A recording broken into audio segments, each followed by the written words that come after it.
சென்னை அண்ணா அறிவாலயத்திற்குள் அடையாளம் தெரியாத மர்ம நபர் மதுபாட்டில் வீசியதால் பரபரப்பு ஏற்பட்டிருக்கிறது. அண்மை செய்தியாக என பார்த்துக் கொண்டிருக்கிறோம். மதுபாட்டில் வீசிய நபரை பிடித்த பாதுகாப்பு காவலர்கள் சென்னை தேனாம்பேட்டை காவல் நிலையத்தில் ஒப்படைத்திருக்கின்றனர். இதுகுறித்த கூடுதல் விவரங்களை எமது செய்தியாளர் சுப்பிரமணியன் வழங்க கேட்கலாம். வணக்கம் சுப்பிரமணியன், இந்த மதுபாட்டிலை வீசி சென்ற நபர் யார், எதற்காக இந்த வீழ்ச்சி நடத்தப்பட்டிருக்கிறது, கூடுதல் விவரங்கள்? சென்னை தேனாம்பேட்டை பகுதியில் திமுகவுடைய தலைமை அலுவலகமான அண்ணா அறிவாலயம் செயல்பட்டு வருகிறது. அந்த அலுவலகத்தில் எப்போதும் போலீஸ் பாதுகாப்போடு இருக்கும்.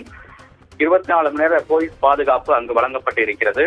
இந்த நிலையில் இன்று காலையில் அடையாளம் தெரியாத ஒருவர் இருசக்கர வாகனத்தில் உள்ளே சென்று 2 பீர் பாட்டில்களை அறிவாலயத்திற்கு உள் வீசி இருக்கிறார்.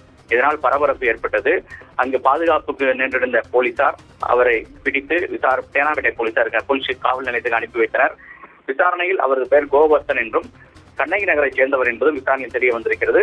இவர் அதிமுகவை சேர்ந்தவர் என்று கூறப்படுகிறது.